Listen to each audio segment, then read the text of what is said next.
la sécurité éternelle en Jésus-Christ, une fois sauvé, toujours sauvé. C'est le thème de mon sermon aujourd'hui, thème central et important s'il en est. On le voit chaque fois qu'on va évangéliser, qu'on parle à des gens qui se déclarent comme chrétiens.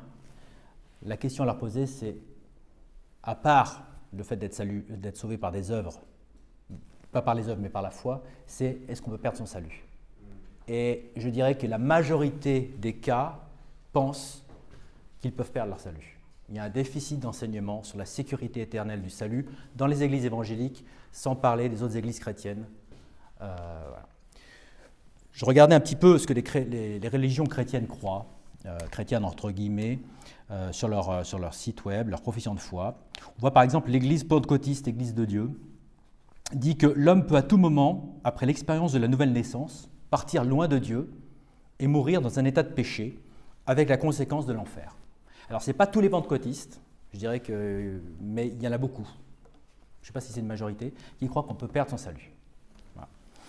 On le voit aussi dans l'église méthodiste, mais l'église méthodiste qui dit « Notre église enseigne qu'on peut finalement perdre le salut commencé, avec conséquence notre destruction éternelle en enfer. » On le voit chez les catholiques, bien sûr. Alors, les catholiques, on le sait, avec leurs péchés mortels, leurs péchés véniels, etc.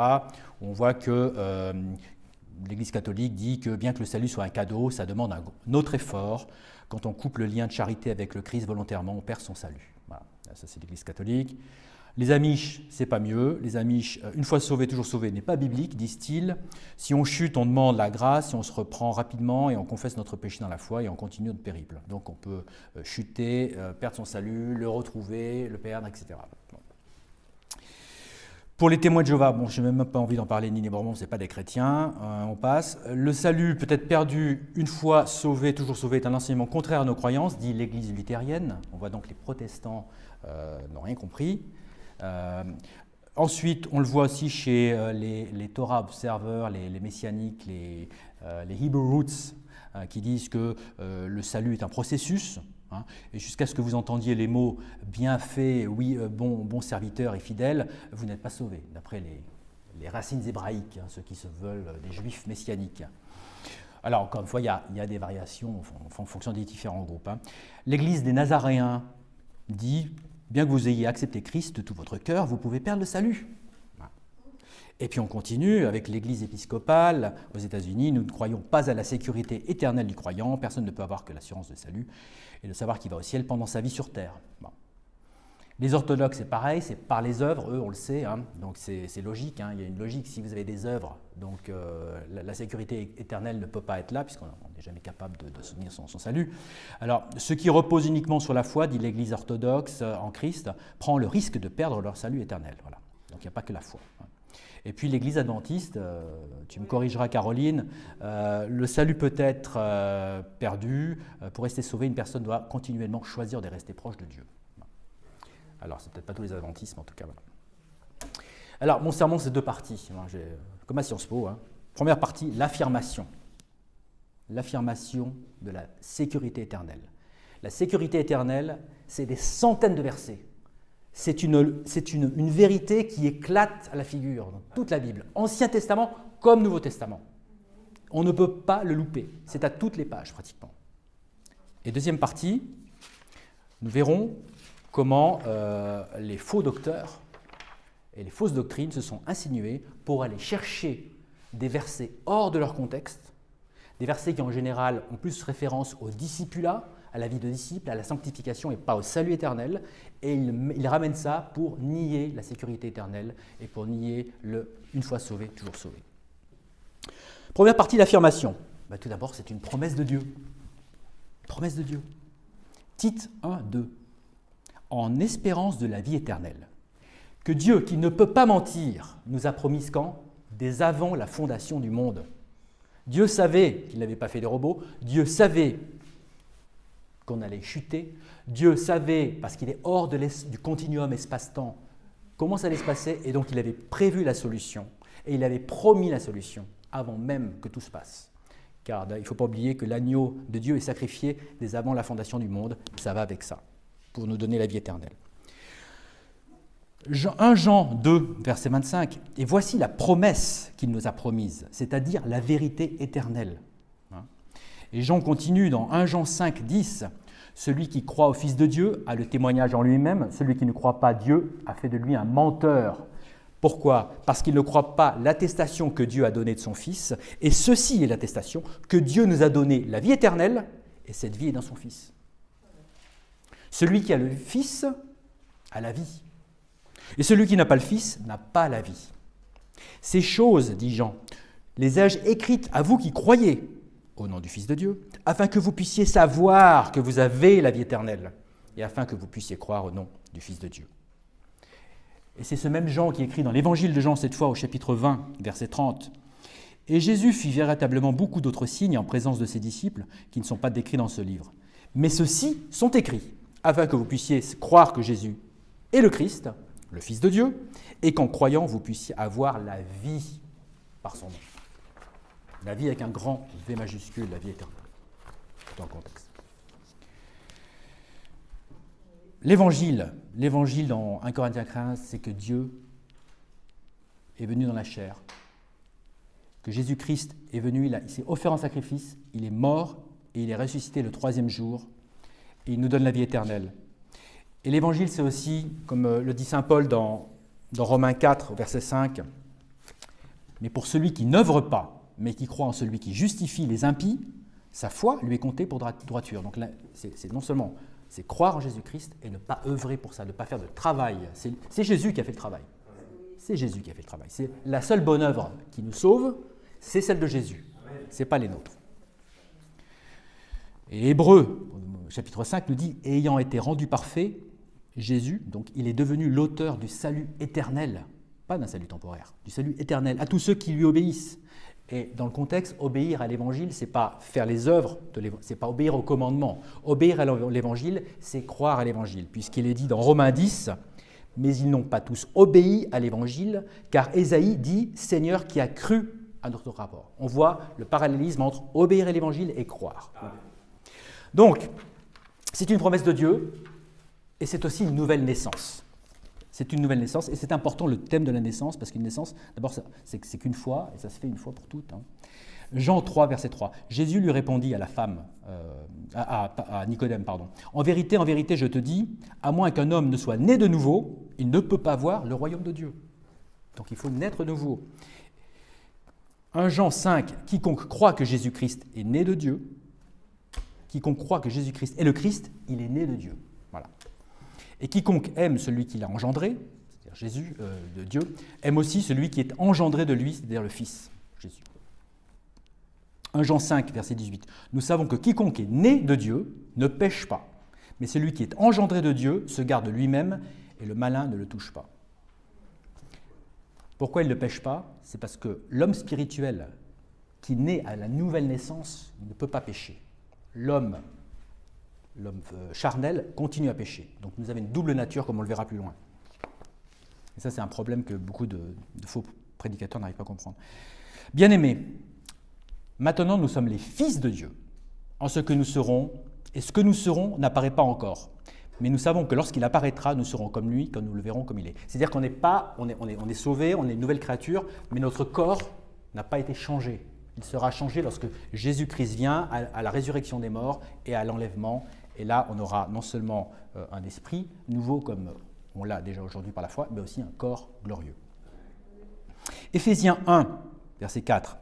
« Selon qu'il nous a choisis en lui, avant la fondation du monde, » on revient à ce qu'on a dit tout à l'heure, « afin que nous soyons saints et sans reproche devant lui dans l'amour, nous ayant prédestinés à l'adoption comme enfants à lui-même par Jésus-Christ, selon le bon plaisir de sa volonté. » Et Galates le résume bien, Galates 3, 26, c'est important pour l'évangélisation, « Car vous êtes tous les enfants de Dieu, comment ? Par la foi en Jésus-Christ. » On devient un enfant par la foi en Jésus-Christ. Et alors, la nouvelle naissance, le fait d'être un fils, ça a quoi comme conséquence ? Vous êtes tous le fils de votre, ou la fille de vos parents. Et vous savez très bien qu'un fils ou une fille reste toujours l'enfant de ses parents. Et donc, avec Dieu, c'est pareil. On est toujours les enfants de notre Père Céleste. Jean 1, 12, très important. « Mais à tous ceux qui l'ont reçu, à eux, il a donné le pouvoir de devenir les fils de Dieu, c'est-à-dire à ceux qui croient en son nom. » Si on croit, on devient un fils. Parce qu'avant, on est simplement une créature de Dieu. il faut que nous passions de l'état de créature, certes faite à l'image de Dieu, à l'état de fils, voilà, ou de fille. Et Romains 8 nous dit « Car tous ceux qui sont conduits par l'Esprit de Dieu, ils sont les fils de Dieu. Car vous n'avez pas reçu l'esprit de servitude, de nouveau pour craindre, comme sous la loi, mais vous avez reçu l'esprit d'adoption, par lequel nous crions quoi ? Abba, Père. » Et Tite 3,7 nous dit « Afin qu'étant justifiés par sa grâce, nous soyons faits héritiers selon l'espérance de la vie éternelle. » On le voit, héritier, fils, c'est la même idée. Et Galates 4 nous dit, verset 6, « Et parce que vous êtes fils, Dieu a envoyé l'Esprit de son Fils dans vos cœurs, criant « Abba, Père ». C'est pourquoi tu n'es plus un serviteur, hein, on revient à ce qu'on on n'est plus sur la servitude, on n'est plus un serviteur, mais un fils. Et si un fils, alors un héritier de Dieu par le moyen de Christ. Donc voilà, nouvelle naissance, état de fils, qui est un état durable, un état éternel dans notre cas, et la création, comme je le disais tout à l'heure, d'un nouvel homme. Ce nouvel homme, Romains 6, 23 nous le dit, tous les hommes, hein, car le salaire du péché est la mort, mais le don de Dieu est la vie éternelle par l'intermédiaire de Jésus-Christ, notre Seigneur. Donc le nouvel homme, il ne pêche pas. Et Romains 4 nous dit, béni est l'homme à qui le Seigneur n'imputera pas le péché. 1 Jean 3, 9, quiconque est né de Dieu ne commet pas de péché, car sa semence reste en lui et il ne peut pécher parce qu'il est né de Dieu. Donc, si le nouvel homme que nous sommes en Jésus-Christ ne pêche pas, la conséquence logique, c'est quoi ? Si on sait que le salaire du péché, c'est la mort, c'est qu'il n'y a plus de mort. Donc, c'est logique. C'est logique. Donc, plus de mort possible. Jean 10, verset 18. Et je leur donne la vie éternelle, dit Jésus. Et, trois choses. Et ils ne périront jamais. Première chose. 2. Et aucun homme ne les ravira de ma main. 3. Mon Père qui me les a donnés est plus grand que tous, et aucun homme n'est capable de les ravir de la main de mon Père. Donc franchement, c'est bien verrouillé. Et Jésus enfonce le clou un chapitre plus loin, et il dit, Jésus lui dit, « Je suis la résurrection et la vie, celui qui croit en moi, bien qu'il soit mort, cependant il vivra. » On passe de la mort à la vie. Et quiconque vit et croit en moi ne mourra jamais. Et il demande à la femme, crois-tu cela ? Crois-tu cela ? Et ça, c'est important de demander dans l'évangélisation, croyez-vous cela ? On a besoin d'entendre, les gens ont besoin de verbaliser ce qu'ils croient. Hein ? Donc, nouvelle naissance, fils qui reste toujours un fils, un nouvel homme qui est créé, qui ne pêche pas, donc plus de mort possible, et logiquement, la vie éternelle. La vie éternelle, en vérité, et ça, ce verset, c'est mon verset préféré, je trouve qu'il faut tous qu'on l'ait en mémoire parce qu'il est très puissant. Jésus 5,24, Jean 5,24, en vérité, je vous dis, celui qui, 1, entend ma parole, et 2, croit en celui qui m'a envoyé, 2 choses, ça va en donner 3. Hein. A, quoi, la vie éternelle, 2, ne viendra pas en condamnation, et 3, il est passé de la mort à la vie. Mais, franchement, Jésus, vraiment, le Seigneur, vraiment, s'adresse à des gens qui ont des oreilles difficiles, là. Il enfonce le clou et il le prouve par différents aspects. Jean 3,15, afin que quiconque croit en lui ne périsse pas, mais ait la vie éternelle, possède la vie éternelle. Et le verset le plus connu de la Bible, car Dieu aima tant le monde qu'il donna son seul Fils engendré, afin que quiconque croit en lui ne périsse pas, mais ait la vie éternelle. Et il continue pour renforcer le clou et pour montrer un contraste. Celui qui croit au Fils a la vie éternelle, et celui qui ne croit pas le Fils ne verra pas la vie. Il est toujours mort. Mais le courroux de Dieu demeure sur lui. Le courroux, la colère de Dieu. Jean 4, verset 13. Jésus répond à la femme, à la Samaritaine. Et Jésus répondit et lui dit, « Quiconque boit de cette eau aura encore soif. Mais quiconque boit de l'eau que je lui donnerai n'aura plus jamais soif, mais l'eau que je lui donnerai sera en lui un puits d'eau jaillissante en vie éternelle. » La femme lui dit, « Sire, donne-moi de cette eau afin que je n'ai plus soif et que je ne vienne plus puiser ici. » Elle demande. Jésus dit plus loin, dans Jean 7, verset 37, « Si un homme a soif, qu'il vienne à moi et qu'il boive. Celui qui croit en moi, comme a dit l'Écriture, de son ventre couleront les fleuves d'eau vive. C'est-à-dire que lorsqu'on reçoit le Saint-Esprit, on peut redonner ce Saint-Esprit, et c'est de la vie qui jaillit lorsqu'on témoigne, Jean 6, 27. Peinez non pas pour la nourriture qui périt, mais pour cette nourriture qui demeure jusqu'à la vie éternelle, et que le Fils de l'homme vous donnera, car c'est lui que Dieu, le Père, a marqué de son sceau. Tout ce que le Père me donne viendra à moi, et en aucun cas je ne le jetterai dehors, celui qui vient à moi. Et ceci est la volonté du Père, qui m'a envoyé, que je ne perde rien de tout ce qu'il m'a donné, mais que je le ressuscite au dernier jour. Et ceci est la volonté de celui qui m'a envoyé, que quiconque voit le Fils et croit en lui ait la vie éternelle. Donc on nous présente le Fils, on voit la vérité, on voit l'Évangile, et on croit, et on a la vie éternelle immédiatement. Et je le ressusciterai au dernier jour. En vérité, je vous dis, celui qui croit en moi a la vie éternelle. Ceci est le pain qui descend du ciel. Et là, c'est une image de Dieu, de Jésus comme le pain, afin qu'un homme puisse en manger et ne pas mourir. C'est très fort de dire que le chrétien ne meurt jamais, il s'endort. On le voit d'ailleurs Étienne, dans le martyre d'Étienne, dans Acte 7. Étienne voit Jésus debout à la droite du Père. Ça, c'est beau parce que Jésus se lève quand il voit son martyr mourir sous les pierres. Et il appela Jésus et il s'endort. Et la Bible dit il s'endormit. Ça, c'est magnifique. Et Jésus continue sur cette parabole, sur cette image. Quiconque mange ma chair et boit mon sang a la vie éternelle, et je le ressusciterai au dernier jour. Ceci est le pain qui est descendu du ciel, c'est-à-dire Jésus, non pas comme vos pères ont mangé la manne et sont morts, mais celui qui mange de ce pain vivra à toujours. C'est Hébreux 9, verset 12, qui dit « Ni par le sang des chèvres et des veaux, mais par son propre sang, John MacArthur, il est entré une seule fois dans le lieu saint, ayant obtenu la rédemption éternelle pour nous. » 1 Timothée 1, 16.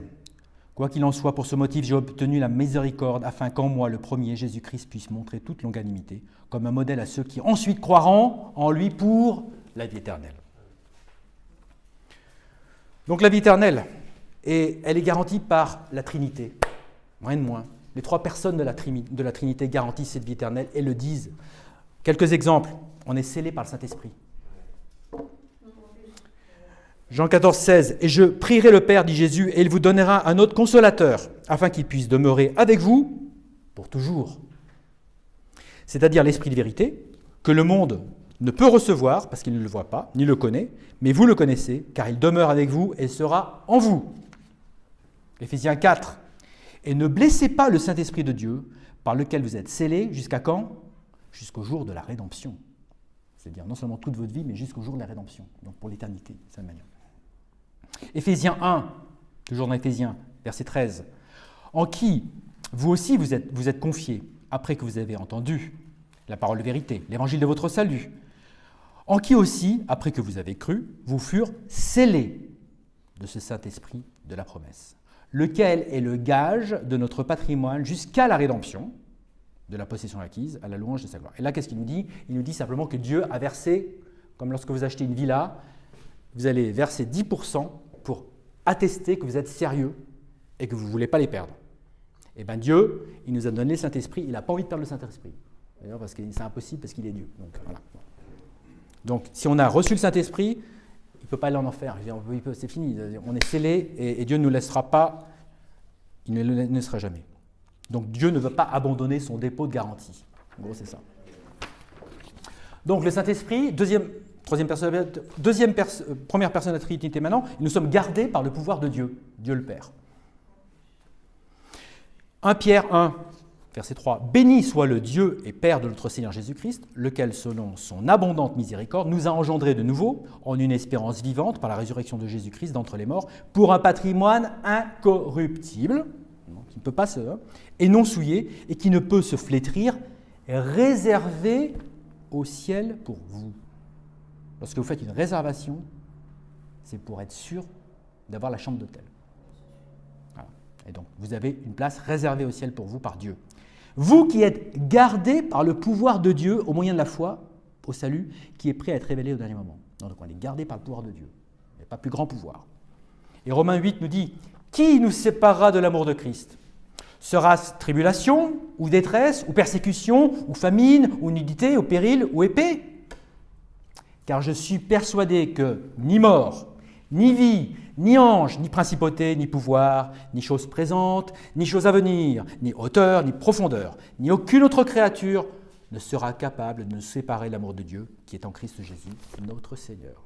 Est-ce qu'il vous faut encore des preuves? Je vais vous en donner une dans l'Ancien Testament, parce que c'est bien aussi de vous montrer que l'Évangile est le même entre l'Ancien Testament et le Nouveau Testament. Psaume 121, verset 7. « Le Seigneur te préservera de tout mal.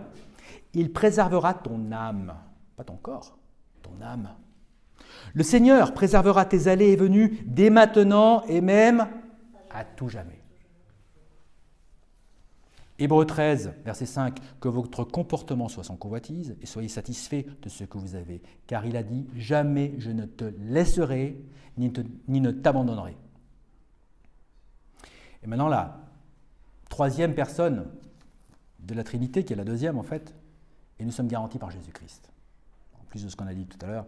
Jude, verset 1, « Le serviteur de Jésus-Christ et frère de Jacques, à ceux qui sont sanctifiés, on est directement sanctifié par Dieu le Père, et préservé en Jésus-Christ. » Donc non seulement on est préservé par Dieu, mais ensuite on est scellé par le Saint-Esprit, mais on est préservé en Jésus-Christ.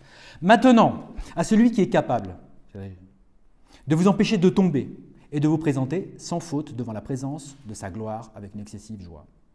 Au seul Dieu sage, notre Sauveur, soit gloire et majesté, domination et pouvoir, et maintenant et à toujours. Amen. Hébreux 12, regardant à Jésus, l'auteur et le finisseur de notre foi. Il a commencé quelque chose, il le finit. Ça, c'est aussi une garantie. L'auteur et le finisseur de notre foi, qui, pour la joie qui était placée devant lui, a enduré la croix, méprisant la honte, et s'est assis à la main droite du trône de Dieu. Et pour terminer sur ces garanties par Jésus-Christ, spécifiquement par Jésus-Christ, 2 Timothée 4, 18, « Et le Seigneur me délivrera de toute œuvre mauvaise et me préservera jusqu'à son royaume céleste. À lui soit la gloire. Pour toujours et toujours. Amen. » Philippiens 1, 6, « Étant confiant de cette chose même, que celui qui a commencé une bonne œuvre en vous l'exécutera jusqu'à quand? Jusqu'au jour de Jésus-Christ. » Je ne sais pas s'il vous faut d'autres, et c'est qu'un petit échantillonnage. C'est rien du tout par rapport au nombre de versets. On a vu les trois personnes de la Trinité rappelées par différents moyens redondants pour assister sur le salut éternel. Malgré tout, c'est une vérité que beaucoup veulent fausser, que beaucoup veulent anéantir, puisque sans cette vérité, les gens vont chercher à accéder au salut par les œuvres et n'auront jamais le salut. Donc c'est pour ça, en partie 2, nous allons voir maintenant les fausses affirmations contre cette doctrine importante de la sécurité éternelle. En effet, il faut faire attention, parce que comme le dit 2 Pierre 3,16, comme aussi dans toutes ces épîtres, il parle de ces choses dans lesquelles il y a certaines choses difficiles à comprendre, lesquelles ceux qui sont sans instruction et instables déforment, comme aussi ils le font des autres écritures à leur propre description. Donc les gens vont chercher, les faux prophètes vont chercher des versets et vont déformer les Écritures pour amener cette fausse doctrine selon laquelle on pourrait perdre son salut. Donc ils vont chercher des versets, ils vont les isoler, ils vont les tirer de leur contexte, ou alors ils vont prendre des versets qui ne se rapportent pas au salut, mais qui se rapportent à la sanctification, au discipulat, ou à la sanctification personnelle, voilà. Et ils vont en faire des doctrines pour essayer de faire croire qu'on peut perdre son salut. Et c'est pour ça qu'il est important, il est très important dans tous les domaines de doctrine, de faire comme Paul nous le dit dans 2 Timothée 2,16, « Étudie afin de te montrer approuvé de Dieu, un ouvrier qui n'a pas à avoir honte, exposant droitement la parole de vérité. » Il faut aller prendre la parole et la King James dit en divisant, divide, c'est-à-dire en la prenant dans son contexte, ligne sur ligne, précepte sur précepte, l'un un petit peu comme dit Isaïe. C'est-à-dire qu'il faut aller chercher la Bible expliquée par la Bible. Hein, le Nouveau Testament révèle ce qui était caché dans l'Ancien, et l'Ancien préfigure ce qui sera exposé dans le Nouveau. Pardon. Voilà. Donc, à la première, très souvent, les chrétiens vont nous dire « Oui, mais alors vous croyez dans la sécurité éternelle ?» Alors, ou alors des non-chrétiens. Alors, c'est une autorisation de péché. Alors, tant mieux. Alors, mangeons et buvons, et demain, voilà. Non, parce que vous n'avez pas compris. Quand vous êtes sauvé, ce n'est pas ça. Vous n'allez pas chercher une excuse pour pécher. Ce n'est pas parce que vous avez votre réservation au ciel que vous allez vouloir pécher. Bien sûr, vous allez continuer à pécher, mais vous n'allez pas vouloir le faire sciemment en abusant de la grâce de Dieu. Hein? C'est Paul qui dit d'ailleurs dans Romains 6, « Alors quoi? Pécherons-nous parce que nous ne sommes pas sous la loi, mais sous la grâce ?» Dieu nous en garde. J'aime beaucoup la King James qui dit « God forbid ». C'est puissant, jamais de la vie. On ne va pas se servir de la grâce pour s'essuyer les pieds sur la grâce. Non, c'est le sang de Christ écoulé. Voilà. Notre éradication de péché, non. Parce que d'abord, notre gratitude donne une volonté d'être digne de l'amour de Dieu. Hein, Jean 14, hein, Jésus dit « Celui qui a mes commandements et qui les garde, c'est celui-là qui m'aime. Et celui qui m'aime sera aimé de mon Père, et je l'aimerai, et je me manifesterai à lui. » C'est parce qu'on aime Jésus-Christ. On a envie de lui plaire, et on a envie de respecter ses commandements. Pas pour être sauvé, mais parce qu'on l'aime. Hein. 1 Thessaloniciens 2, 12, « Afin que vous marchiez d'une manière digne de Dieu, qui vous a appelé à son royaume et à sa gloire. » On veut être digne de Dieu. On veut être digne de ce glorieux salut. On veut être digne de ce sauveur. On veut être digne de notre Dieu. Donc on ne va pas s'amuser à pécher pour pécher, non, non. Et Colossiens 1,10 nous dit « Afin que vous puissiez marcher d'une manière digne du Seigneur, en le satisfaisant en tout, étant fructueux en toute bonne œuvre et croissant dans la connaissance de Dieu. Fortifié avec toute puissance selon son pouvoir glorieux, en toute patience et longanimité. Remercions le Père, lequel nous a rendus aptes à être participants à l'héritage des saints. » Et cette aptitude, ce n'est pas le fait d'être apte, comme quoi il y aurait certaines personnes aptes au salut. Non, c'est être participant, être un disciple, un serviteur à l'héritage des saints, dans la lumière. Alors, ce n'est pas une autorisation de péché, aussi parce que les œuvres ont leur place pour le tribunal du Christ. Non seulement on aime Jésus, non seulement on veut être digne, mais aussi on veut avoir des récompenses, on veut qu'il nous, voilà, on compte là-dessus, on croit ce que dit Jésus, on croit ce qu'il nous dit. Hein. 2 Corinthiens 5, « Car nous devons tous comparaître devant le siège du jugement de Christ, afin que chacun puisse recevoir des choses faites étant dans son corps, selon ce qu'il a fait, soit bien, soit mal. » On va être jugé, on va avoir ça va être la récompense des Césars, si vous voulez, des Césars. C'est-à-dire qu'on va avoir des récompenses, des médailles, c'est des jeux. Voilà. Ce ne sera pas pour être sanctionné, ce sera pour recevoir des récompenses. 1 Corinthiens 3, « Car aucun homme ne peut poser d'autre fondation que celle qui est posée, laquelle est Jésus-Christ. » Donc il y a la fondation qui est Jésus-Christ. Hein. Ça, c'est l'œuvre qui a été faite, elle est fondée. Maintenant, si quelque homme bâtit sur cette fondation, donc on va faire des œuvres, parce qu'on est assis sur ce salut, on a le salut. Hein. Alors maintenant, si quelque homme bâtit sur cette fondation avec de l'or, de l'argent, des pierres précieuses, donc il y a 3 choses bonnes qu'on peut bâtir, ou du bois, du foin et du chaume, 3 choses qui ne valent rien. Hein. L'œuvre de chaque homme sera rendue manifeste, car le jour la déclarera, parce qu'elle sera révélée par le feu. Et le feu éprouvera de quelle sorte est l'œuvre de chaque homme. Si l'œuvre de quelqu'un qui aura bâti dessus subsiste, il en recevra une récompense. Super. Si l'œuvre de quelqu'un est brûlée, hein, le bois, le foin et le chaume, il en subira la perte, mais lui-même sera sauvé, cependant, comme au travers du feu. Il sera sauvé quand même, mais il n'aura pas de récompense. Troisième idée qui montre que lorsqu'on est sauvé, on n'a pas envie de pécher sciemment et on a envie de plaire à Dieu, c'est qu'un fils, il le châtie. On a vu tout à l'heure qu'on y avait la nouvelle naissance. On a vu tout à l'heure qu'on était des fils.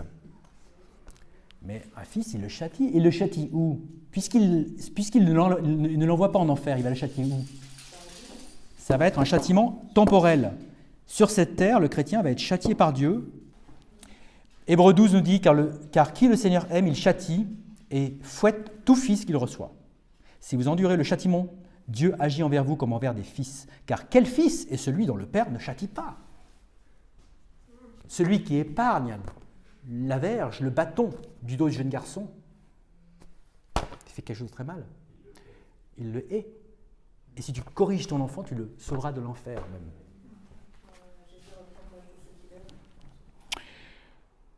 Le psaume 89, déjà, j'aime bien aller dans le Nouveau Testament, dans l'Ancien Testament aussi. Psaume 89, verset 26. « Il me criera, tu es mon Père. Mon Dieu est le roc de mon salut.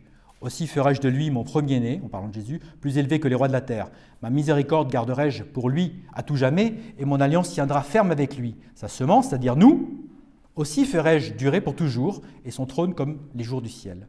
Si ses enfants, c'est-à-dire nous, les enfants de Christ, si ces enfants abandonnent ma loi, et ne marchent pas selon mes jugements, s'ils violent mes statuts et ne gardent pas mes commandements, alors qu'est-ce qui se passerait ?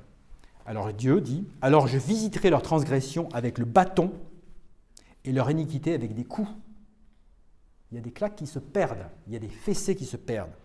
Néanmoins, je ne lui retirerai pas entièrement ma tendre compassion et ne laisserai pas ma fidélité faire défaut. Mon alliance ne violerai pas. Je ne modifierai pas non plus la chose qui est sortie de moi. Donc en fait, le châtiment, il est temporel. Il est dans cette vie, on est châtié par Dieu.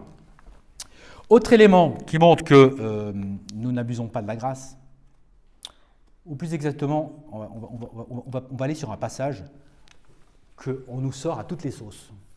Jacques 2. Jacques 2, c'est un chapitre extrêmement clair si on le lit avec le Saint-Esprit et si on passe du temps à comprendre. Mais c'est vrai il y a des phrases dans Jacques 2, à partir du verset 14, qui laissent l'idée que la foi seule ne suffit pas et qu'il faut en plus des œuvres. Jacques dit au verset 14, « Quel intérêt y a-t-il, mes frères, si un homme dit qu'il a la foi et n'a pas les œuvres ? La foi peut-elle le sauver ?» Et verset 17, on va dire, « Oui, certainement, la foi, si elle ne montre aucune œuvre, elle est morte, étant seule. » Oui, un homme peut dire, « Tu as la foi et j'ai des œuvres. Montre-moi ta foi sans tes œuvres, et je te montrerai ma foi par mes œuvres. » Alors, déjà, première chose, si la foi est morte, est-ce que ça veut dire que la foi n'existe pas ? Si la batterie de mon téléphone est à 0, mon téléphone est mort. Est-ce que mon téléphone n'existe pas ? Il existe toujours. Simplement, c'est une foi qui n'est pas fructueuse. C'est une foi qui n'est pas fructueuse, qui n'est pas mise en... C'est une foi qui a permis le salut éternel, mais c'est une foi qui ne permet pas, qui n'est pas exprimée dans cette vie temporelle aux yeux des hommes. Parce que Dieu, il regarde au cœur, mais les hommes ne connaissent votre foi que par vos actes, éventuellement vos paroles. Voilà. Et donc, celui qui dit « La foi peut-elle le sauver ?» Quand il dit au verset 14 « Si un homme dit qu'il a la foi et n'a pas les œuvres, ce n'est pas au sens du salut éternel. C'est le sauver dans la vie courante, dans l'aide pour les autres. Et si quelqu'un vous dit « Montre-moi ta foi », sans tes œuvres, et je te montrerai ma foi sans mes œuvres, cette personne-là, elle n'est pas sauvée, parce qu'elle n'a pas compris que ce n'est pas par les œuvres. Elle n'a pas compris ça. Et elle te demande quelque chose qui est impossible, parce que la foi que tu as dans ton cœur, comme dit Hébreux 11, « Or la foi est la substance des choses qu'on espère, l'évidence des choses non visibles. » La foi intérieure qui sauve, elle est non visible. En revanche, la foi qui va aider les autres, qui va porter du fruit dans cette vie, elle est visible. Hein ? Et d'ailleurs, on le voit plus loin, puisqu'au verset 23, et on le voit aussi dans Romains 4, mais au verset 23 de Jacques 2, il est dit « Et l'écriture a été réalisée, laquelle dit « Abraham crut Dieu, et cela lui fut imputé en tant que droiture. » Et il fut appelé l'ami de Dieu. Hein ?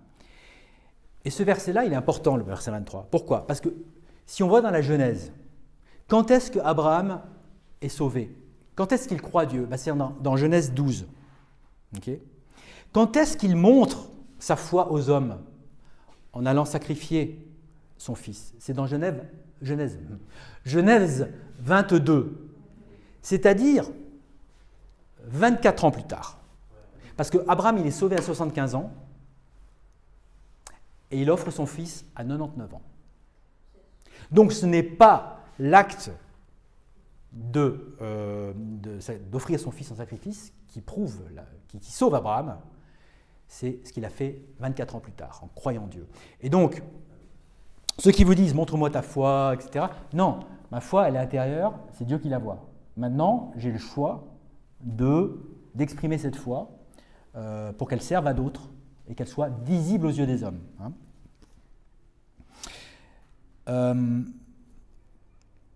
Autre chose dans Jacques 2, pour terminer sur ce chapitre qui est très important, il y a un moment où il est dit au verset 19 « Tu crois qu'il y a un seul Dieu, tu fais bien. Tu crois qu'il y a un seul Dieu et tu fais bien. Les diables aussi le croient et tremblent. » Et alors les faux prophètes vont se servir de ce verset pour dire « Ah, vous dites qu'il suffit de croire, etc. Mais regardez, les diables, ils croient aussi, hein, ils croient qu'il y a un seul Dieu. Ils ne sont pas sauvés. » Oui, mais ce qu'ils oublient c'est que les diables, Jésus n'est pas mort pour les anges déchus. Hein. Ensuite, croire qu'il y a un seul Dieu, c'est pas ça qui sauve. Les musulmans, ils croient qu'il y a un seul Dieu, hein, et ils ne sont pas sauvés. C'est croire que ce Dieu est votre sauveur et qu'il est capable de vous sauver et qu'il a promis de vous sauver, comme on l'a vu avant. Ce n'est pas le fait qu'il y ait un seul Dieu. Hein. Voilà. C'est vraiment... C'est ça. Donc ça, c'est encore un verset qu'ils vont chercher dans Jacques 2 pour aller contre le fait de simplement croire pour avoir la vie éternelle. Bon. Un autre verset, où les gens, les faux prophètes utilisent pour nier la sécurité éternelle, ils vont dire « Poursuivez, c'est la sainteté sans laquelle aucun homme ne verra le Seigneur. » Voilà. Si on ne vit pas saintement, on ne verra pas le Seigneur. Donc on perd son salut. On ne verra pas le Seigneur si on ne vit pas dans la sainteté, si on ne fait pas les œuvres, si on ne se sépare pas du mal, si on... Voilà. Hébreux 12, poursuivez la paix avec tous les hommes et la sainteté sans laquelle aucun homme ne verra le Seigneur. Mais ça veut dire quoi? La sainteté, on l'a comment? On l'a par ses œuvres ou on l'a par la foi en Jésus-Christ? Non, vous êtes déclarés saints en Jésus-Christ. Et d'ailleurs, ceux qui croient être saints par leurs propres œuvres, il y a un proverbe qui s'adresse à eux, Proverbe 30, verset 12. « Il y a une génération qui est pure à ses propres yeux. » Parce que ceux qui se disent saints, ils le sont à leurs propres yeux. Parce qu'il y aura toujours un péché qu'ils n'auront pas révélé, il y aura toujours un péché qu'ils auront même ignoré. Parce qu'il ne faut pas oublier que le péché, il y a aussi des péchés qu'on ignore. Et il y a des péchés de commission et il y a des péchés d'omission. Si on ne fait pas ce qu'on devrait faire, on pêche déjà. La pensée de folie est déjà un péché. Donc voilà, ceux qui se disent sans la sainteté, vous ne verrez pas Dieu, mais moi, qui vis saintement, je le verrai. Non, ce n'est pas là-dessus. Tu te réfugies dans tes œuvres, là, encore une fois. Parce qu'Ésaïe le dit déjà dans l'Ancien Testament, Ésaïe 62, et on les appellera le saint peuple, les rachetés du Seigneur. Dans l'Ancien Testament, les gens sont saints parce qu'ils ont cru, non pas en Jésus-Christ, sous le nom de Jésus-Christ, mais ils ont cru dans le Dieu Tout-Puissant. Ils ont cru dans Jéhovah, ils ont cru dans l'Éternel des armées, ils ont cru dans celui qui allait venir, ils ont cru dans le Messie. Autre verset, on continue avec les différents versets qu'on voit souvent. Ils vont dire, il y en a qui croient en vain. C'est-à-dire, si on croit en vain, ça veut dire qu'on peut perdre son salut? Non. C'est Paul qui dit dans 1 Corinthiens 15, « De plus, frères, je vous déclare l'évangile que je vous ai prêché, lequel vous avez aussi reçu et dans lequel vous vous tenez, par lequel aussi vous êtes sauvés, si vous gardez en mémoire ce que je vous ai prêché, à moins que vous n'ayez cru en vain. » Et qu'est-ce que ça veut dire croire en vain dans ce passage? C'est-à-dire que, Paul continue, « Or si Christ est prêché et qu'il est ressuscité d'entre les morts, comment disent quelques-uns parmi vous qu'il n'y a pas de résurrection des morts? Mais s'il n'y a pas de résurrection des morts, alors Christ n'est pas ressuscité. Car si les morts ne ressuscitent pas, alors Christ n'est pas ressuscité. Et si Christ n'est pas ressuscité, votre foi est vaine. Sans la résurrection, vous avez cru en vain. » Donc les gens qui n'ont pas cru la résurrection, ils ont cru en vain.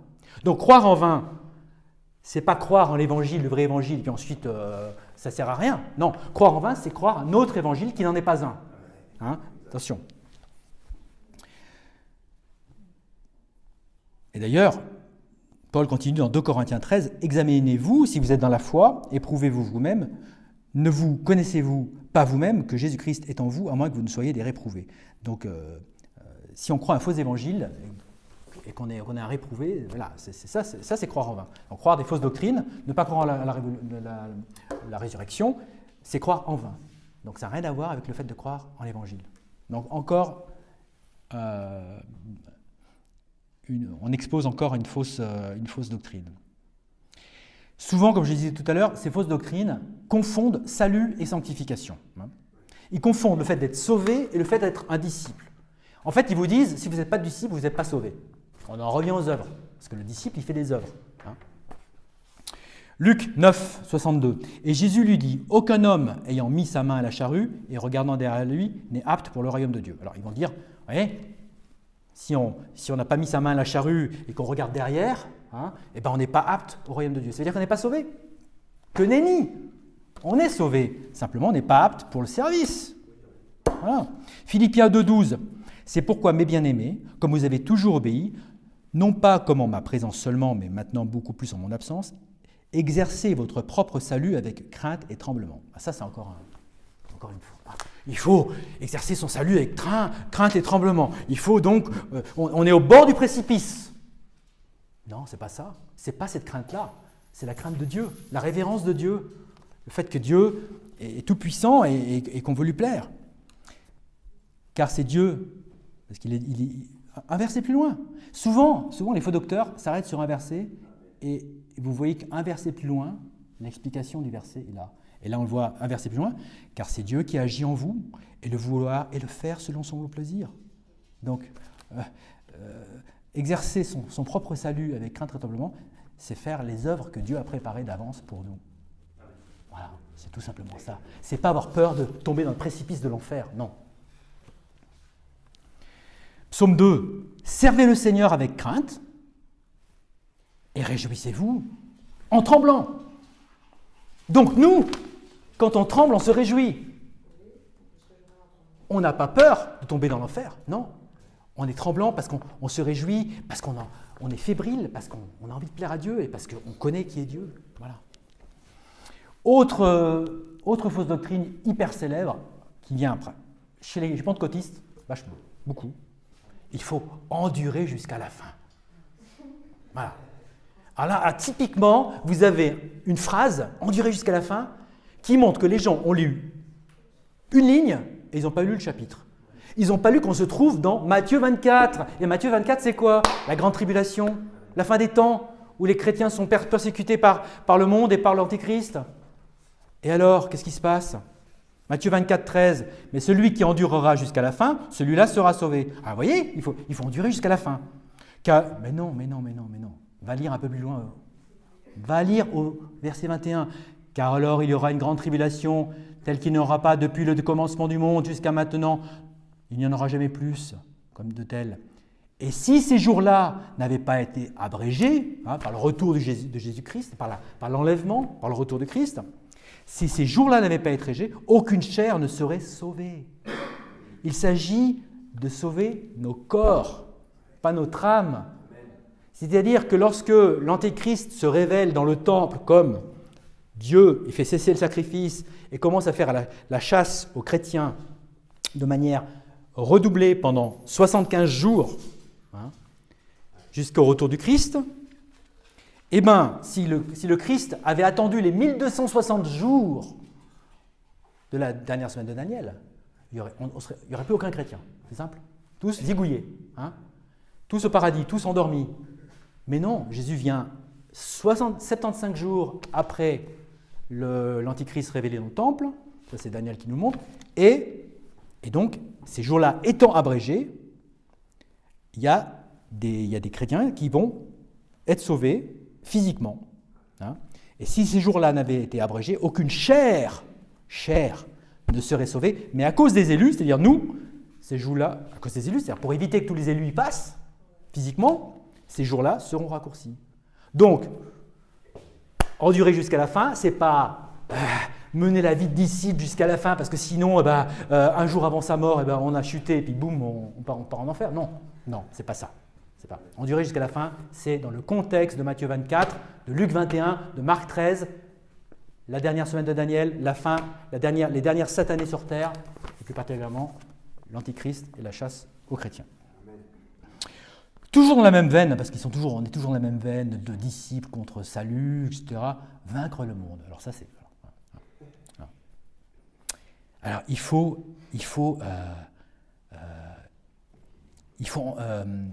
à celui qui, en anglais, qui overcome, celui qui endurera, celui qui l'emportera.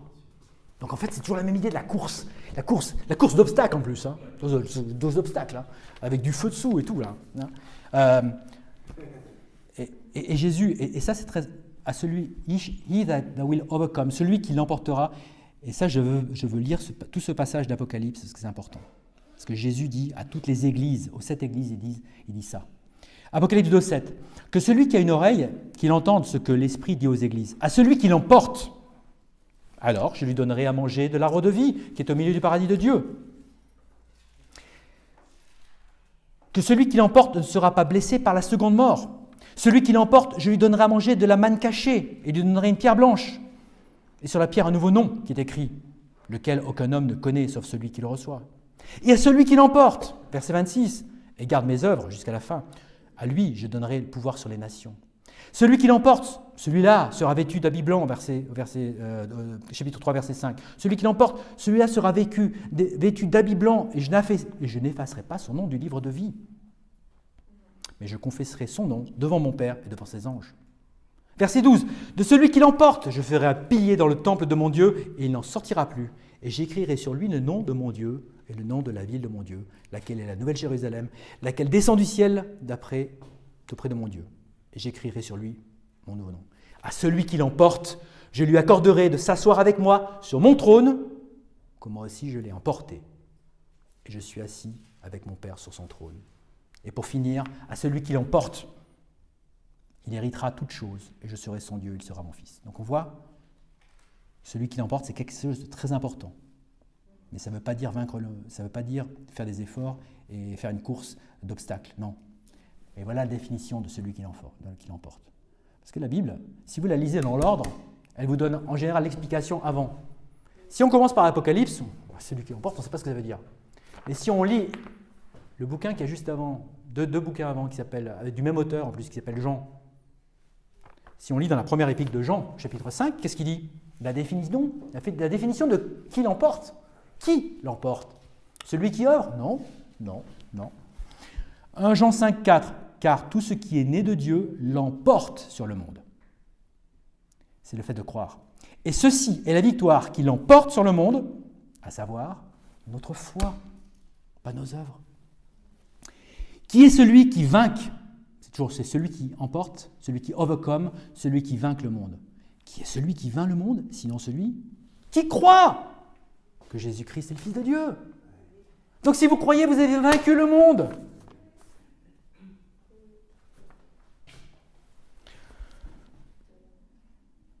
On revient un petit peu sur les œuvres, là, encore une fois. Là. Faut-il observer la loi pour être sauvé ? Romains 2, 13. Qui nous dit, ça pourrait le laisser supposer, car ce ne sont pas les auditeurs de la loi qui sont justes devant Dieu, mais ceux qui exécutent la loi qui seront justifiés. Voilà, il faut respecter la loi pour être... Alors théoriquement, oui. Théoriquement, si on faisait la loi à 100%, on n'aurait pas besoin, mais on a tous péché. Tous ont péché sans priver de la gloire de Dieu. Hein. Mais ça, c'est débunké par Galates 2,16. Sachant qu'un homme n'est pas justifié par les œuvres de la loi, mais par la foi en Jésus-Christ, par la foi de Jésus-Christ d'ailleurs, c'est-à-dire la doctrine. Nous avons, dis-je, cru en Jésus-Christ afin que nous puissions être justifiés par la foi de Christ et non pas par les œuvres de la loi, car par les œuvres de la loi, nulle chair ne sera justifiée. Romains 3, 28.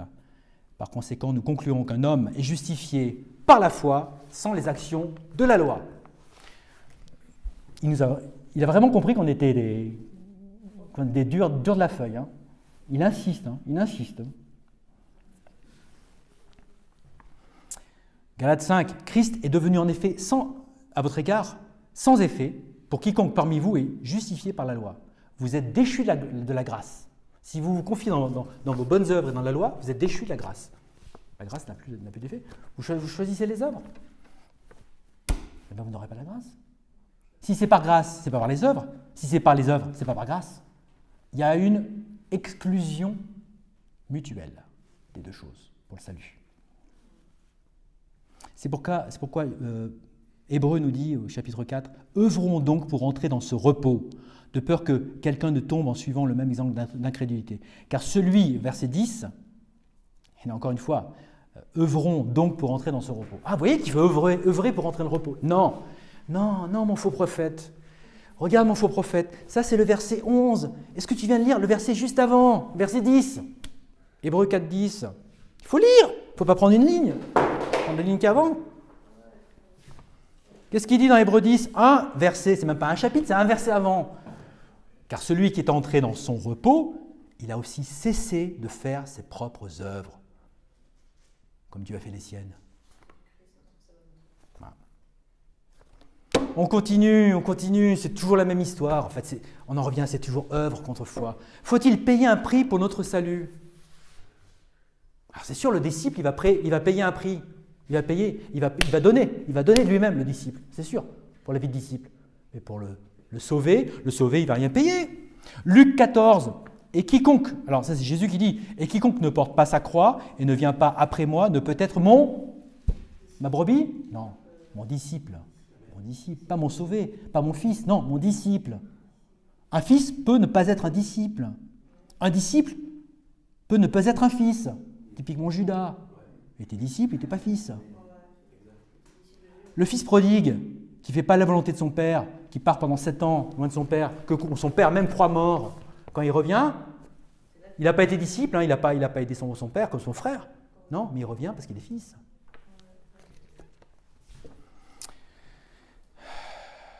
Jésus le dit aussi, toujours en parlant des disciples, « Car lequel de vous, envisageant de bâtir une tour, ne s'assied pas d'abord et ne calcule pas la dépense ?»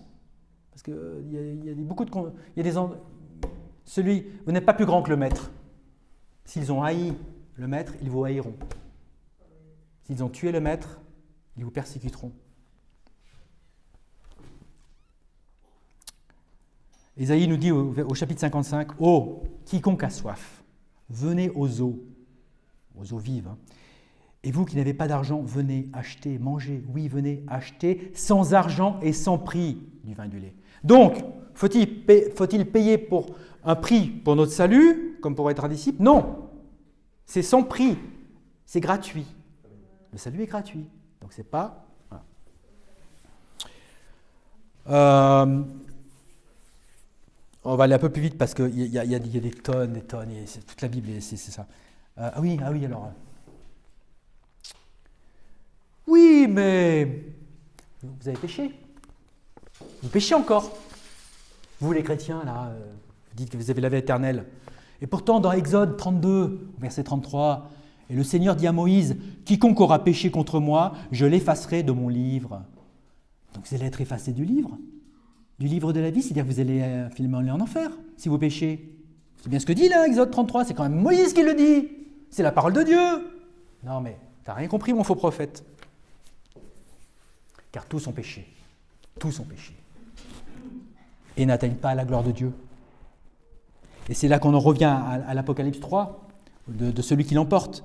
Celui qui l'emporte, celui-là sera vêtu d'habits blancs, et je n'effacerai pas son nom du livre de vie, mais je confesserai son nom devant mon Père et devant ses anges. Lorsqu'on est créé, on est tous dans le livre de vie. C'est le livre dans lequel Dieu a mis toutes ces créatures humaines. Mais il y a un moment, si la personne n'est pas sauvée, où Dieu va effacer ce nom. Ça peut se faire à la mort, lorsqu'il n'y a plus de possibilité de salut.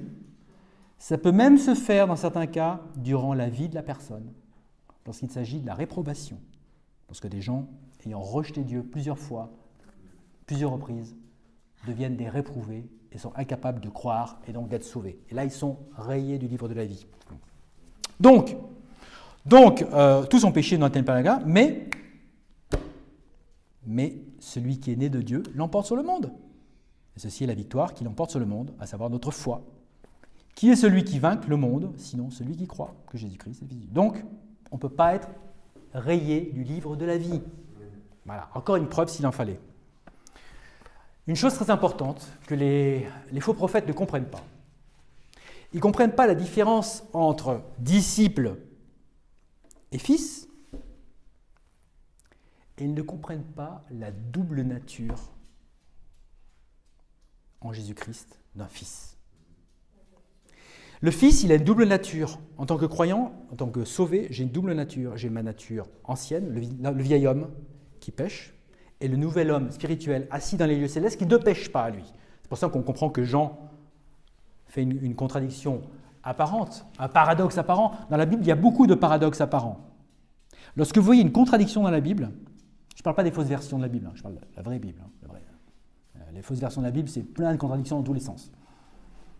On n'en parle même pas. Je parle de la vraie Bible. Dans la vraie Bible, dans la vraie version, dans la King James anglaise, et c'est les autres versions basées sur le texte reçu, il y a beaucoup de paradoxes, mais ces paradoxes sont facilement démontables si on divise correctement la parole, comme je disais tout à l'heure.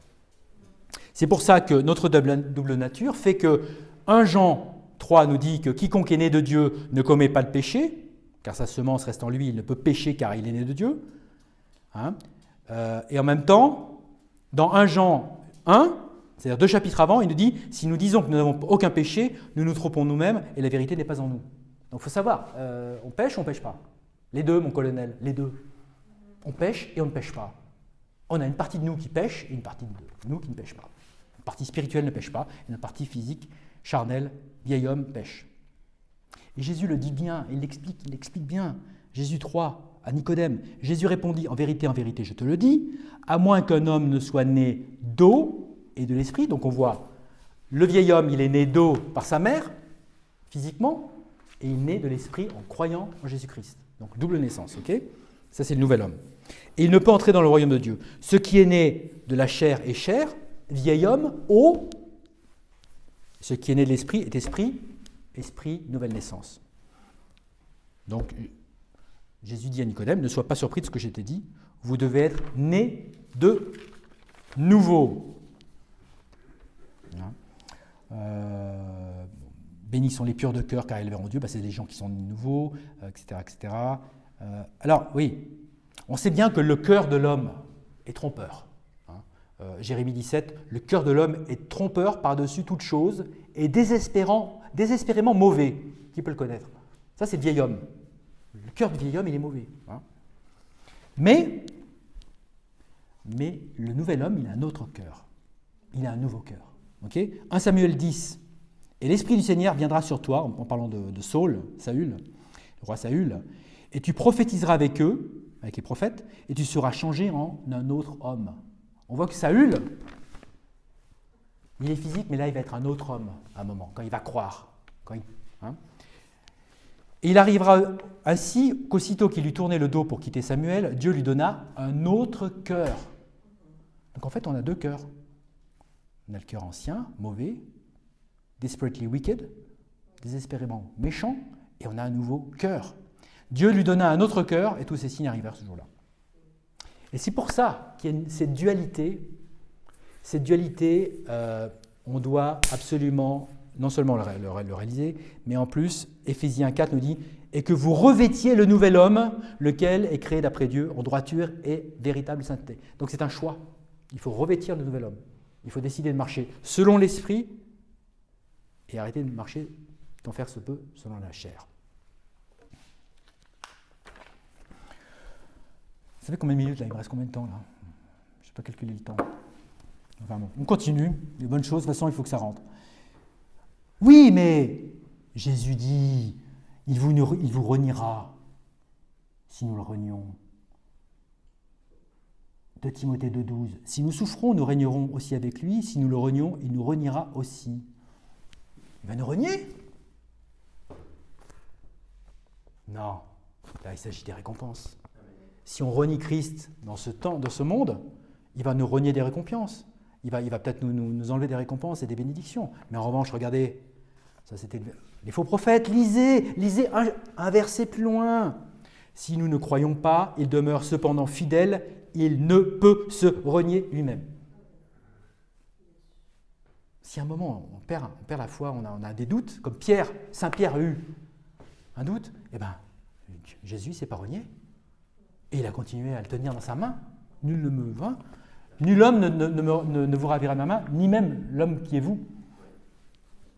Hébreux 10.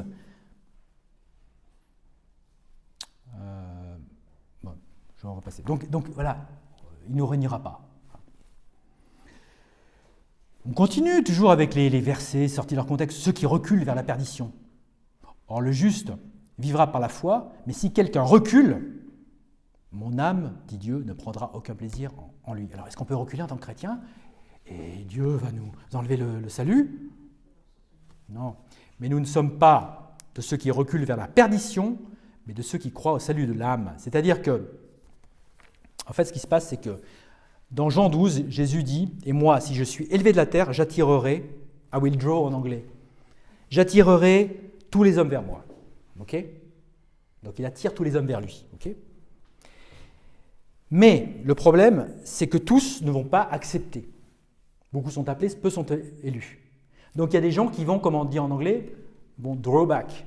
Ils vont reculer. Hein? Et c'est ça, ceux qui reculent vers la perdition, ce n'est pas les sauvés, c'est ceux à qui on a présenté l'évangile et qui refusent l'évangile. Hein? Jude nous le dit au verset 23, « Quant aux autres, sauvez-les avec crainte, les arrachant hors du feu. » Donc on essaye de les arracher hors du feu lorsqu'on va évangéliser, mais certains vont préférer rester en direction du feu. Donc, ceux qui reculent vers la perdition, ce n'est pas un chrétien qui perd le salut, c'est ceux qui refusent le salut. Puisqu'on parle de feu, faut-il demeurer en Christ pour ne pas être brûlé, soi-disant en enfer, les faux prophètes? Si vous ne demeurez pas en Christ, vous allez être brûlé, donc vous allez perdre votre salut. Donc la sécurité éternelle, c'est quoi? Non. Jean 15. Jésus dit, « Je suis la vigne et vous êtes les branches. Celui qui demeure en moi et moi en lui, celui-là porte beaucoup de fruits. Car sans moi, vous ne pouvez rien faire. Vous ne pouvez pas produire de fruits. Si un homme ne demeure pas en moi, il est jeté dehors comme une branche et se dessèche, et les hommes les ramassent et les jettent dans le feu, et elles sont brûlées. » Ah, c'est l'enfer, ça? Non, c'est pour le service. C'est une parabole, c'est une image. N'allez pas utiliser une parabole, une image, plus loin que le but de cette image. Une image n'est jamais totalement conforme à la réalité. C'est un aspect de la réalité qui est mis en avant. Donc les branches qui sont brûlées, ce sont les serviteurs qui sont impropres au service. Ce sont les serviteurs, y compris des chrétiens sauvés, qui refusent le service. Et bien, qu'est-ce qui se passe? Jésus dit, tu ne veux pas me servir, tu es mon fils, je te mets de côté. Je ne me sers plus de toi. Mais tu es toujours un fils. Ça n'a rien à voir avec l'enfer. Ce n'est pas parce que les branches sont brûlées que c'est l'enfer. C'est la parabole du service. Une parabole du discipulat, encore une fois.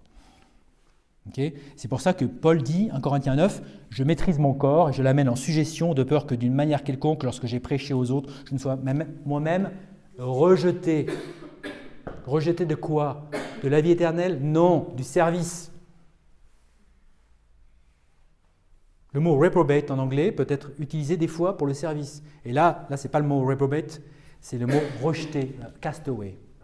Okay? Oui, mais les faux prophètes disent « Mais Jésus dit qu'il faut que vous soyez plus justes que les scribes et les pharisiens. Quand je vois ta vie, là, tu es sauvé, tu as la nouvelle naissance, mais quand je vois ta vie, les scribes et les pharisiens, les pharisiens, ils sont beaucoup plus justes. Ils ont une vie sainte. » Mais vous n'avez pas compris les faux prophètes. Matthieu 5 nous dit effectivement, « Car je vous dis que si votre droiture ne surpasse pas la droiture des scribes et des pharisiens, en aucun cas vous n'entrerez dans le royaume du ciel. » Okay. Mais c'est quoi qui nous donne une justice au-delà de celle des scribes et des pharisiens? C'est tout simplement Romains 4. Alors même que David aussi décrit la félicité de l'homme en qui Dieu impute la droiture sans les œuvres, disant « Bénis sont ceux dont les iniquités sont pardonnées et dont les péchés sont couverts. Béni est l'homme à qui le Seigneur n'imputera pas le péché. » Les scribes et les pharisiens, ils voulaient faire des œuvres religieuses. La religion, c'est une œuvre. Aller à la messe, c'est une œuvre. Faire les 5 piliers de l'islam, c'est une œuvre. Non, ce qui nous sauve, c'est l'imputation, le crédit, l'input de la justice de Christ sur votre vie. Le sang du Christ qui vous lave de tout péché et qui vous donne sa justice. C'est pour ça que vous êtes plus juste que les scribes et les pharisiens, sans rien faire. Je continue, je vais sauter quelques trucs. Oui, Hébreux 6. Avec Jacques II, Hébreux 6. Hébreux 6, verset 4. Car il est impossible, pour ceux qui ont été une fois éclairés et qui ont goûté au don céleste et qui ont été faits participants de l'Esprit Saint et qui ont goûté la bonne parole de Dieu et les pouvoirs du monde à venir, s'ils abandonnent, de les restaurer de nouveau à la repentance, vu qu'ils crucifient de nouveau pour eux-mêmes le Fils de Dieu et l'exposent à une honte évidente. Mais ça, Hébreux 6, ce ne sont pas des chrétiens ce sont des gens qui ont été éclairés. Ça veut dire quoi être éclairé? Ça ne veut pas dire être sauvé, non. Puisqu'il est dit par exemple dans Éphésiens 1 que les yeux de votre compréhension soient éclairés afin que vous puissiez connaître quelle est l'espérance de sa vocation. Être éclairé, c'est être au courant de comment ça se passe pour être sauvé. Être éclairé, c'est savoir qu'il y a un monde spirituel. C'est savoir que la Bible dit qu'il faut être sauvé, qu'on est pécheur, qu'on va en enfer si on n'est pas au bénéfice de la grâce. C'est ça être éclairé, c'est pas être sauvé. Hein? Jean 6 nous dit, Jésus parle de celui qui mange mon corps. Hein? Et là on voit ceux qui ont goûté. Goûter, ce n'est pas manger.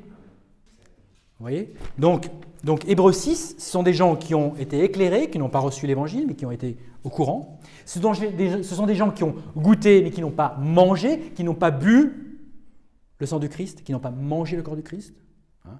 Ils ont eu une idée. Hein. Et enfin, il est dit, dans Hébreux 6, qui ont été faits participants de l'Esprit Saint. Être participant de l'Esprit Saint, ce n'est pas forcément être sauvé. Vous avez le grand prêtre qui a arrêté Jésus, il a parlé, il a prophétisé selon l'Esprit Saint, il n'était pas sauvé. L'ânesse de Balaam, un animal, a prophétisé verbalement, elle n'est pas sauvée. Donc, Hébreux 6, si on va vous le ramener, les religieux vont vous le ramener. Hein. Hébreux 6, il est impossible à ceux qui ont été éclairés, goûtés, participants, s'ils abandonnent, ça ne veut pas dire que c'est pas des gens qui ont été sauvés, des gens qui ont approché. Hein, et ce sont des gens qui souvent ont tellement approché la vérité qu'ils l'ont refusée, sont des réprouvés très souvent. Hein. Voilà. Donc voilà. Et on le voit. Hein, Hébreux 6 toujours continue. Car si la terre qui s'imbibe de la pluie qui vient sur elle et qui produit des plantes appropriées pour ceux par qui elle est préparée reçoit la bénédiction, etc. Mais si la terre qui porte des épines et des chardons est rejetée, elle est proche de la malédiction, sa fin est d'être brûlée. C'est-à-dire que lorsque la grâce de Dieu est déversée sur les gens par l'évangile proclamé, ce qu'on fait en annonçant l'évangile, si ça tombe à plat et que la personne ne reçoit pas, il a été éclairé parce qu'il a eu le plan du salut, il a goûté peut-être, il a peut-être eu des bénédictions, il a participé au Saint-Esprit, il a peut-être été guéri par le Saint-Esprit, des choses comme ça, hein, et qu'il a refusé, voilà, il n'est pas sauvé. C'est la même chose pour ceux qui ont échappé aux pollutions du monde, au moyen de la connaissance, et qui s'y empêtrent de nouveau et sont vaincus. La fin pour eux est pire que le commencement. Donc la personne qui a été comme ça approchée par le Saint-Esprit, par des chrétiens qui ont annoncé l'Évangile, qui retournent, qui refusent, et bien pour eux, la fin est pire que le commencement parce qu'ils peuvent être rejetés par Dieu à ce moment-là. Hein, comme Pharaon. Pharaon endurcit son cœur après chaque plaie d'Égypte, et la dernière plaie d'Égypte, c'est Dieu qui a endurci le cœur de Pharaon. Hein. Et donc ceux qui ont échappé aux pollutions du monde, qui ont eu la connaissance du Sauveur, etc., et bien qu'est-ce qui se passe, hein, il leur est arrivé, selon le vrai proverbe, le chien est retourné à son propre vomissement, et la truie qui était lavée s'est vautrée dans le bourbier. C'est typiquement, d'ailleurs c'est pas pour rien, chien et truie, faites une étude de mots, qui sont les chiens dans la Bible, qui sont les porcs, c'est pas les sauvés, hein. Ce sont les réprouvés. Allez, et puis je termine par le dernier grand passage que les faux prophètes nous servent à toutes les sauces, Matthieu 7. Ce n'est pas quiconque me dit « Seigneur, Seigneur !»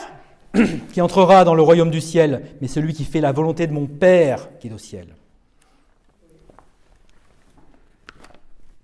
Alors donc les free gracers que vous êtes, que nous sommes, hein, des gens qui disent qu'on est sauvé par grâce uniquement, la grâce, hein, vous nous dites, oui, il suffit de croire.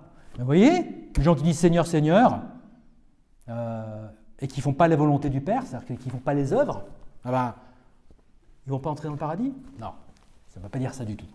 Non. Tout simplement parce que la volonté du Père, c'est quoi? Est-ce que c'est de faire les commandements?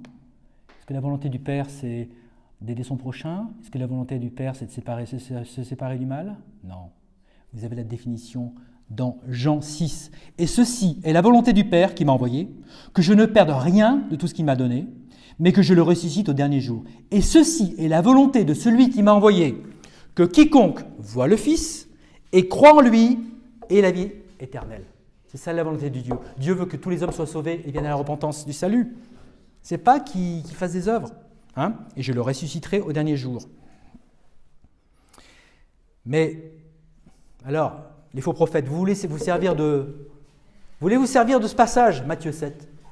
Alors, on va faire comme d'habitude, vous n'avez pas lu tout le chapitre, on va continuer. Vous étiez au verset 21. Eh bien, allez au verset 22, vous allez comprendre. Vous allez comprendre que le passage de Matthieu 7 va exactement contre vous. Matthieu 7, c'est exactement le contraire de ce que vous dites. Pourquoi? Parce que Jésus dit, beaucoup me diront en ce jour-là, Seigneur, Seigneur, n'avons-nous pas prophétisé en ton nom, et chassé les diables en ton nom, et fait beaucoup d'œuvres merveilleuses en ton nom? Et alors je leur déclarerai, je ne vous ai jamais connu. Retirez-vous de moi, vous qui pratiquez l'iniquité.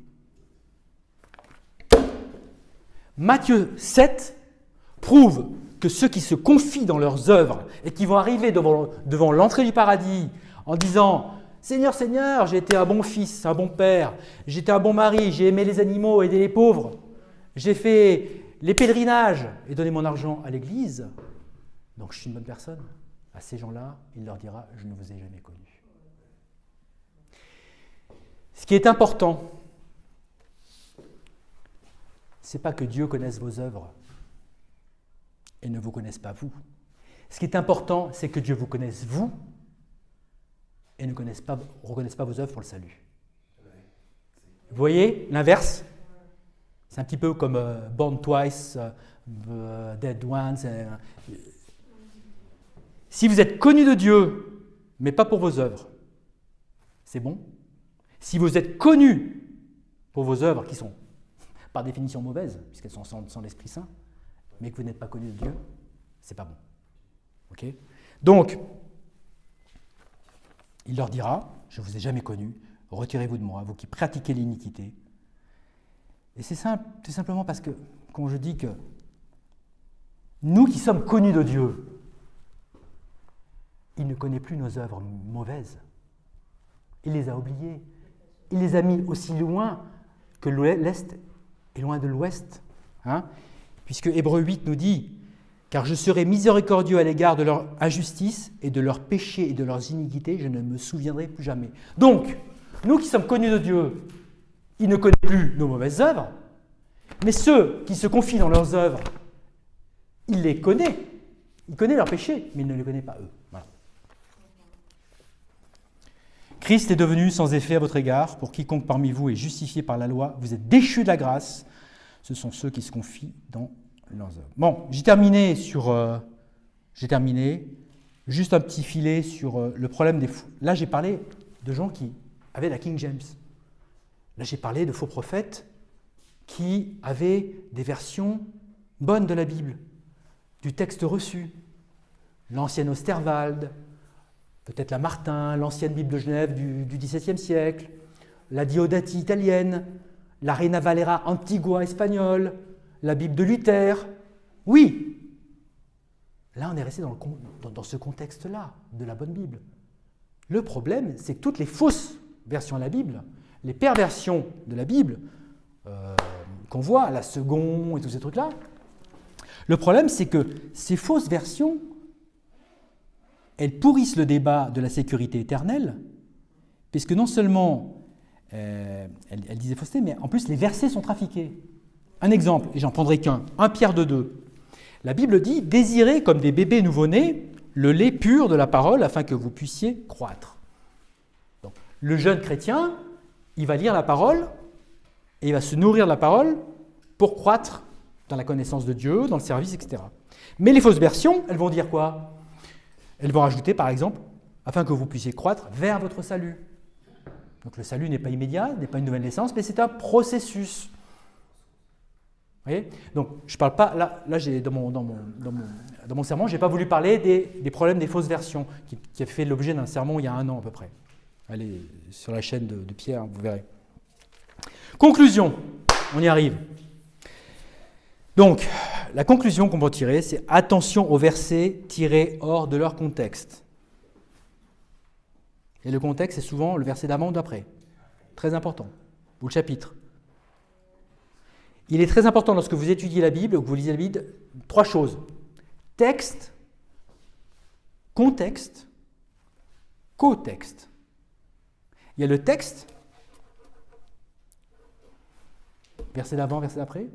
Il y a le contexte du chapitre, du livre, et il y a les co-textes et les autres textes dans la Bible qui expliquent. Hein, très important. Hein. Alors, qui contredisent la sécurité éternelle. La sécurité éternelle est indissociable de l'Évangile. Lorsque vous annoncez l'Évangile, c'est un point, c'est le dernier point en général, l'avant-dernier point avant de prier avec les gens qui demandent à Dieu le salut, qui demandent le cadeau. Il faut absolument leur demander, est-ce que vous pouvez perdre votre salut?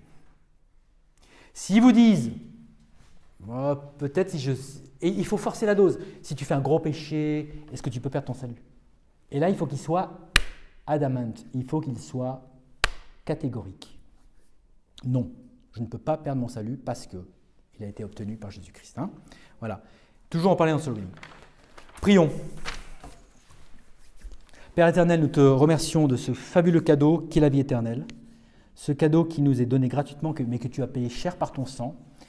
Et nous te remercions de cette encre pour notre âme, cette sécurité, ce confort que tu nous donnes. Merci de nous en servir comme socle pour travailler et mettre en œuvre notre salut pour le bénéfice d'autres, notamment cet après-midi dans l'évangélisation. Amen.